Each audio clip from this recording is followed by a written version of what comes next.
नमस्कार साथियों, स्वागत है आप सभी का आपकी अपनी पाठशाला पर। मैं हूं अंकित अवस्थी।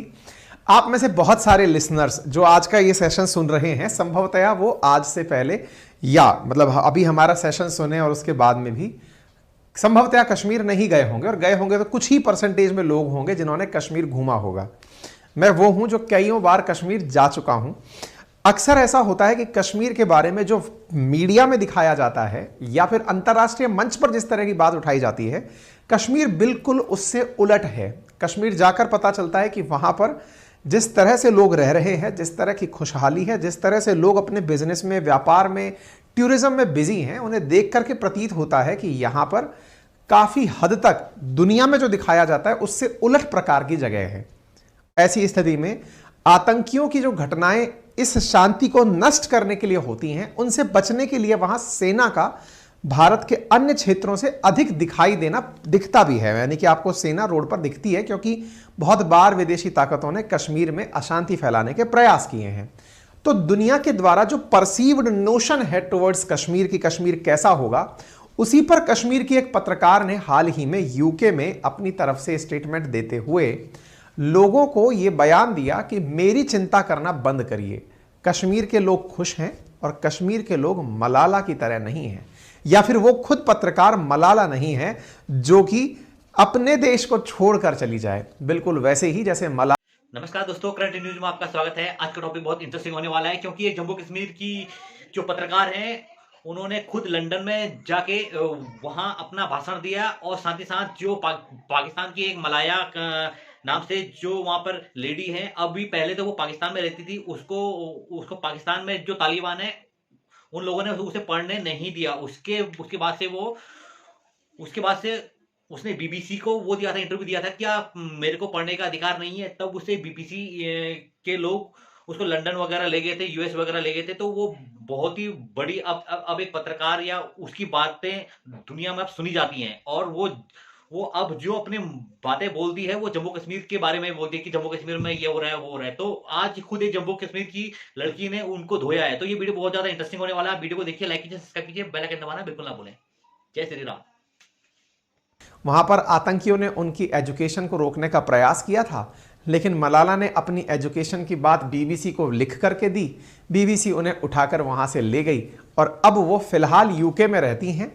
पाकिस्तान की बातें करने के स्थान पर अब वो भारत की बातें करती हैं। उन्हें लगता है कि पाकिस्तान तो मुक्ति पा लिया है, पूरी तरह से अपलिफ्ट हो चुका है पाकिस्तान, तो अब वो भारत की बातें करेंगी। और ऐसी स्थिति में मलाला कई बार कश्मीर के मसले पर, भारत के आंतरिक मसलों पर, विशेष रूप से जब कहीं पर कोई सांप्रदायिक हिंसा का माहौल दिखाई देता है तो मलाला अपना ट्वीट डाल ही देती हैं। तो इस प्रकार से मलाला के द्वारा किए गए जो कार्य हैं उन पर कश्मीरी मुस्लिम पत्रकार के द्वारा जो बयान दिया गया वो बहुत ही खरा खरा था, और वो अपने आप में बहुत ज़्यादा चुभने वाला था उन लोगों के लिए जो प्रोपेगेंडा चलाते हैं। तो चलिए इस पूरी कहानी को विस्तार से बढ़ते हैं। कश्मीर के जो ये तस्वीरें आप देख रहे हैं, रियल में इससे भी कहीं ज़्यादा खूबसूरत है कश्मीर। जब आप वहाँ जाते हैं, वहाँ की आबो हवा में जिस तरह की खूबसूरती है, उसे लाखों की संख्या में 370 हटने के बाद टूरिस्ट ने जाकर देखा है। ऐसा नहीं था कि 370 से पहले टूरिस्ट नहीं जा सकते थे, पर संभवतः कश्मीर को लेकर लोगों के मन में ये भाव आया कि अब यहाँ पर इजी एक्सेस टुवर्ड्स कश्मीर होगा। और वो हो सकता है कि मार्केटिंग का प्लान रहा हो या सिर्फ चर्चाएं रही हो कश्मीर की। लोग गजब तरीके से इस जगह को घूमने गए हैं, लेकिन इस घूमने वाली जगह पर आतंकी घटनाएं बहुत बार सुर्खियों का कारण बनती आई हैं। ऐसी स्थिति में कश्मीर के मसले को अंतर्राष्ट्रीय बनाने का प्रयास कई विदेशी एजेंसियों के द्वारा भी और कई बार विदेशी राजनेताओं के द्वारा भी समय समय पर किया जाता रहा है कि भारत पाकिस्तान को लड़ाए कैसे। तो बोले कश्मीर का मुद्दा जिंदा रखो, और कैसे जिंदा रखो, चाहे यूएन में उस मामले पर बहस हो या फिर कहीं और बहस हो, कश्मीर के मुद्दे को बनाए रखिए। आपको मालूम होगा कि कश्मीर का एक बड़ा हिस्सा पाकिस्तान के पास है, जिसे पाकिस्तान अधिकृत कश्मीर कहा जाता है। तो पाकिस्तान अधिकृत कश्मीर में कई बार बहुत सारे विदेशी डेलीगेट्स जाते रहते हैं, लेकिन फिलहाल एक कश्मीरी पत्रकार जो कि यूके में गई हुई थी, वहां पर उन्होंने एक इवेंट में कहा कि मैं मलाला नहीं हूं। कश्मीरी एक्टिविस्ट ने यूके के अंदर यह भाषण दिया, और यह भाषण अखबारों की सुर्खियां बन गया। I am not Malala, I am safe in my country. Kashmiri activist Yana Mir का ये जो बयान है ये पूरी तरह से सोशल मीडिया पर इस समय वायरल है। जिसके बारे में इन्होंने चर्चा की वो ये हैं मलाला यूसुफजई, जो कि पाकिस्तानी मूल की नागरिक हैं। पाकिस्तान से ये बहुत ही कम उम्र में, लगभग 14 साल की उम्र में ही यूके सेटल हो गई। जब ये छोटी थी, इनके पिताजी टीचर थे और ये पाकिस्तान के अंदर एक स्वात घाटी करके क्षेत्र है, वहां पर तालिबान ने कब्जा कर लिया था। तालिबान, तहरीक-ए-तालिबान, जो पाकिस्तान का तालिबान है, उसने कब्जा कर लिया था। लगभग 400 से ज्यादा स्कूलें बंद करवा दी गई थी, बच्चों को पढ़ने से रुकवा दिया गया था, विशेष रूप से महिलाओं को पढ़ने से रोक दिया गया था। तालिबान के द्वारा जब यह कार्य हुआ तो मलाला ने अपनी बात पाकिस्तान के पेशावर में जाकर अखबार के सामने रखी और लोगों के सामने, मीडिया कॉन्फ्रेंस के सामने रखी कि मेरा पढ़ने का अधिकार है, मुझे पढ़ने से ना बचाया जाए, वंचित ना किया जाए। इसके बाद में ये सुर्खियों में आ गई थी क्योंकि 11 साल की उम्र में एक बच्ची प्रेस कॉन्फ्रेंस कर रही है। हालांकि इसके पीछे इनके पिताजी का पूरा हाथ था, वो एक शिक्षक थे और वो इनका पूरा मार्गदर्शन करते हुए आगे ले जा रहे थे। लेकिन फिर भी मलाला का करेज, लोगों ने काफी सम्मान दिया उस बात का। मलाला वापस अपने क्षेत्र में गई और वहां जाकर के पढ़ाई को लेकर फिर से मुहिम शुरू करी, पढ़ने को लेकर मुहिम शुरू करी। 2009 के अराउंड इन्होंने अपने ही एक डायरी को बीबीसी को लिख कर दिया कि किस प्रकार से तालिबान पाकिस्तान के उस क्षेत्र में बच्चों को, महिलाओं को पढ़ने से रोक रहा है। बीबीसी ने गुल मकई नाम से एक इनकी डायरी को अपने पास रखा और दुनिया के सामने उस क्षेत्र को उजागर किया। गुल मकई पर भारत में भी फिल्म बनी और वो भारत में बनी हुई फिल्म भारत के ही डायरेक्टर्स के द्वारा डायरेक्ट भी की गई। मलाला के द्वारा जो ये कार्य किया गया गुल मकई नाम से, जब ये अंतर्राष्ट्रीय मीडिया में छाने लगा, बीबीसी ने इस खबर को अंतर्राष्ट्रीय प्लेटफॉर्म पर रखना शुरू किया, तो उसी बीच में आतंकियों ने इनकी स्कूल बस में घुसकर इन पर गोली चला दी। जब इन पर गोली चलाई गई, ये उस समय छोटी थी, लगभग 14 वर्ष की थी, इन्हें वहां से ले जाकर यूके शिफ्ट किया गया। यूके इनके इलाज के लिए इनको ले जाया गया कि इन्होंने तालिबान का काला चिट्ठा लोगों के सामने खोल कर रख दिया है। तब से लगभग 14 साल की उम्र से ये यूके हैं। जब ये 17 वर्ष की हुई तो इन्हें 2014 का नोबेल शांति पुरस्कार दिया गया, जो कि एक भारतीय नागरिक कैलाश सत्यार्थी को भी दिया गया था। यानी कैलाश सत्यार्थी जी और मलाला यूसुफजई, इन दोनों ने कंबाइंड रूप से 2014 का नोबेल शांति पुरस्कार प्राप्त किया था। तो ऐसी स्थिति में मलाला यूसुफजई 17 साल की उम्र से ही 2014 से ही फिलहाल यूके में है। अब 2014 से 24 आ चुका है, ये फिलहाल 17 से 27 साल की हो चुकी हैं। लेकिन अब ये लोगों के लिए स्कूल चलाती हैं। एक्टिविस्ट के रूप में जहां जहां दुनिया को देखकर इनके मन में कोई पेन होता है उसके बारे में ट्वीट करके अटेंशन प्राप्त करती हैं। यूएन में चूंकि इनको नोबेल पुरस्कार मिल चुका है तो यूएन में, यूनेस्को में इनकी काफी इज्जत है। यही कारण है कि इनके जन्मदिन को अब मलाला डे के रूप में भी सेलिब्रेट किया जाता है। अराउंड 12 जुलाई के आसपास वो आता है, अभी तथ्यों में है, हम आपके साथ दोबारा साझा कर देंगे। तो दुनिया में इनकी काफी रीच है और जब ये कुछ बात बोलती हैं तो उसका एक वजन होता है। वजन होता है तो जिन पाकिस्तानियों ने इन पर कहर बरपाया था, जिनके चलते ये पाकिस्तान छोड़ करके पाकिस्तान छोड़ करके यूके चली गई थी, अब ये पाकिस्तान के अंदर जो कुछ भी हो रहा है उस पर कुछ नहीं बोलती हैं। क्यों? क्योंकि पाकिस्तान पर तो दुनिया बोल ही रही है, तो उसके लिए इन्हें कोई शाबाशी भी नहीं देता है कि पाकिस्तान की तो आपने बहुत कुछ बातें बोल दी, अब आपको किस बात की शाबाशी मिले। समटाइम्स क्या होता है कि ऐसे एक्टिविस्ट्स को बहुत सारी एजेंसीज भी हायर करती हैं कि आप हमारी तरफ से इस बात को बोलें। इनकी पीछे से अलग फंडिंग वगैरह सब चल रही होती है। लेकिन ऐसी स्थिति में मलाला अब कश्मीर के मुद्दे पर भी बोलने लगी हैं। हाल ही के समय पर इन्होंने कश्मीरियों के प्रति अपना दर्द जाहिर किया था। कहने लगी थी कि कश्मीर में जिस प्रकार की स्थितियां हैं, लोगों को जिस प्रकार की बंदिशों में रखा जाता है, उससे मुझे दुख होता है। तो यारा मीर करके जो पत्रकार हैं, उन्होंने मलाला के बारे में कहा कि मैं आपकी तरह नहीं हूं कि मैं कश्मीर छोड़कर के चली जाऊं जैसे आप पाकिस्तान छोड़कर चली गई, नंबर 1। और नंबर दूसरा, मैं कश्मीर में सेफ हूं। जिस मलाला ने कश्मीर को लेकर दर्द व्यक्त किया अपने सोशल मीडिया ट्वीट्स में, याना मीर के माध्यम से मैं दुनिया को और आपको यह बताना चाहूंगा कि इस समय कश्मीर की लिटरेसी 67% है। लगभग आधे से अधिक महिलाएं शिक्षित महिलाएं हैं, लगभग 3/4 पुरुष शिक्षित पुरुष हैं। ऐसी स्थिति में जिन मलाला को पढ़ने का अवसर नहीं मिला, उन्हें यह पता हो कि तहरीक-ए-तालिबान नामक आतंकी संगठन ने उन्हें नहीं पढ़ने दिया था, जबकि भारत में इसके उलट आतंकियों को ढूंढ ढूंढ कर मारने के लिए ही सेना तैनात की हुई है और सेना के द्वारा कश्मीर के युवा पढ़ें, स्किल सीखें, अपडेट हों, अपग्रेड हों, इसके प्रयास किए जाते हैं। यानी कि यहां शिक्षा ही सबसे बड़ा मंत्र है। मलाला जिस प्रकार की आजकल राजनीति कर रही हैं, कश्मीर के मसले पर जिस प्रकार के ट्वीट करती हैं, कि कश्मीर में लोगों की आज़ादी को लेकर डर है, शिक्षा को लेकर डर है, तो मलाला आप पढ़ नहीं पाई क्योंकि आपके यहाँ आतंकियों ने पढ़ने नहीं दिया। फर्क कश्मीर में यह है कि यहाँ आतंकियों को रहने नहीं दिया जाता, और शिक्षा के लिए जो सेना है वो खुद यहाँ पर स्कूलें खोलती है। यही कारण है कि याना मीर ने मलाला को ट्रोल करते हुए कहा कि मैडम, हमारे यहाँ की सेना बड़ी कोऑपरेटिव है, लोगों के लिए इस प्रकार के कार्य करती है। इसी के साथ साथ मलाला कई बार भारत के आंतरिक मसलों में, जैसे कर्नाटक के अंदर हिजाब को लेकर के मसला हुआ था, तो उस पर भी इन्होंने ट्वीट किया था। यानी कि ये अब अंतर्राष्ट्रीय वक्ता हो चुकी हैं, ऐसे मसलों के ऊपर बोलने लगी हैं जहां पर इन्हें हिंदू मुस्लिम एंगल दिखाई देता हो, कश्मीरियों के प्रति संवेदना दिखती हो, या ये कहिए कि पाकिस्तानी स्पोक पर्सन बन के बात करती हो, पाकिस्तान की भाषा बोलती हो, जबकि इन्हें खुद पाकिस्तानियों ने अपने देश में नहीं रहने दिया, इन्हें भागना पड़ा।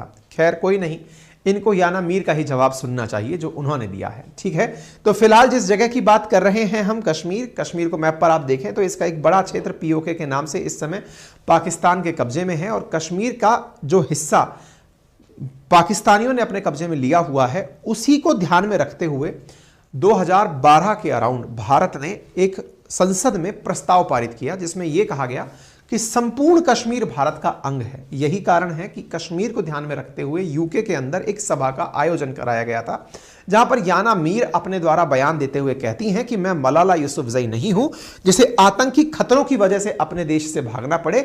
मैं अपने देश भारत में सुरक्षित हूं और मैं कभी पाकिस्तान में पनाह नहीं लूंगी। ये हैं याना मीर, जो कि ट्विटर पर उपलब्ध हैं, आप इन्हें देख सकते हैं। इनका ये बयान है, I am not Malala Yousaf.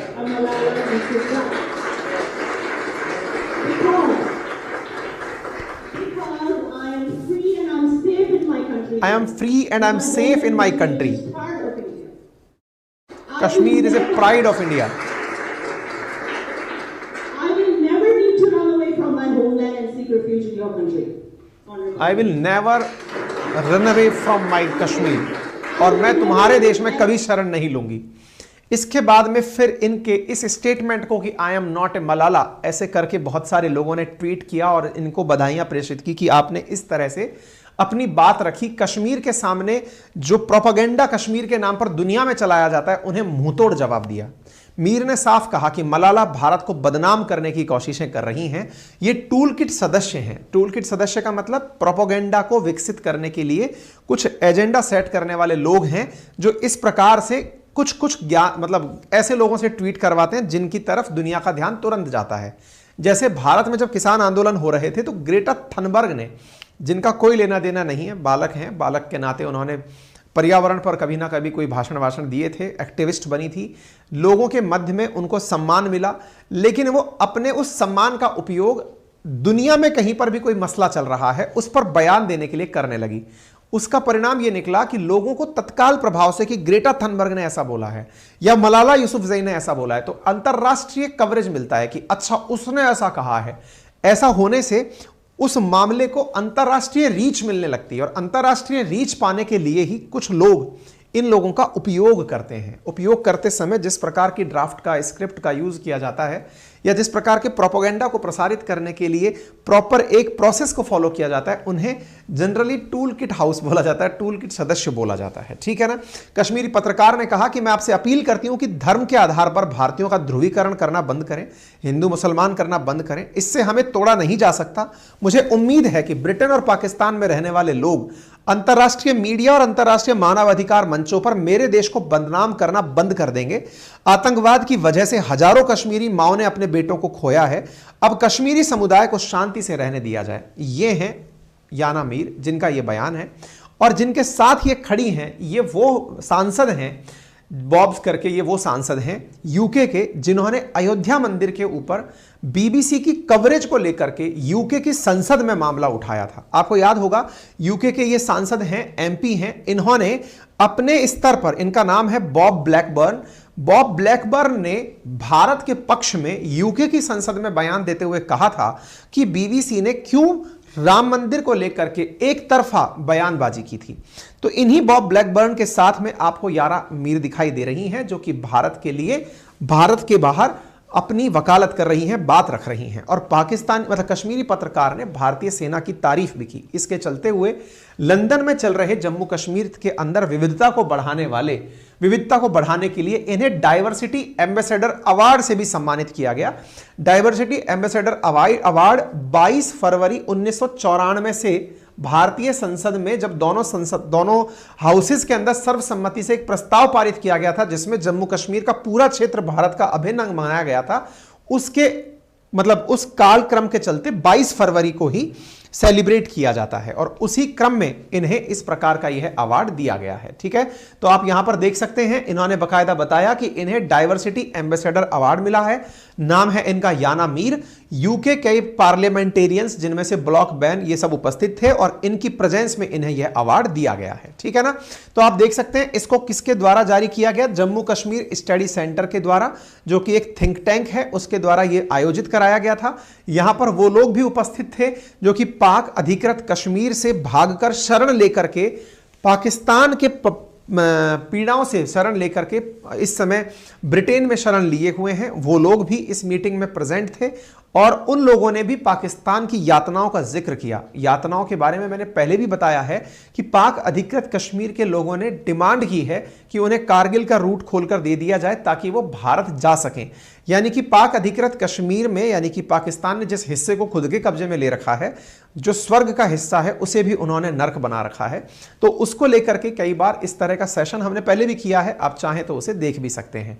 लेकिन ब्रिटिश या फिर कोई भी अंतर्राष्ट्रीय स्तर का कोई मतलब राजनेता कई बार ये प्रयास करते हैं कि इस मुद्दे को शांत ना होने दिया जाए, क्योंकि असल में भारत के हिंदू और मुसलमानों को सबसे पहले झगड़वाने के लिए जो कार्य किया गया था वो बंगाल विभाजन से लेकर के सेपरेट इलेक्टोरेट ऑफ मुसलमान से लेकर के ये ब्रिटिशर्स ने ही किया था कि भारत में जब तक हिंदू मुसलमान लड़ेंगे नहीं तब तक उनकी पूछ कैसे होगी। और इस मामले को ये गर्मी देने के लिए जैसे ब्रिटिश एम्बेसडर हैं जो हाल ही में पीओके के अंदर जाके आई हैं, जिस पर भारत ने प्रतिक्रिया भी दी थी। ठीक है, तो बाकी मलाला यूसुफजई के बारे में मैं अधिकांश बातें आप लोगों को बता चुका हूं और मलाला यूसुफजई पर यहां पर स्वात घाटी के अंदर हमले हुए थे, ये पाकिस्तान के अंदर ही थी, क्योंकि यहां पर जो पाकिस्तान का तहरीक तालिबान है उसने DVD, dance, beauty parlour, schools, इन सब पर कंट्रोल स्थापित कर लिया था।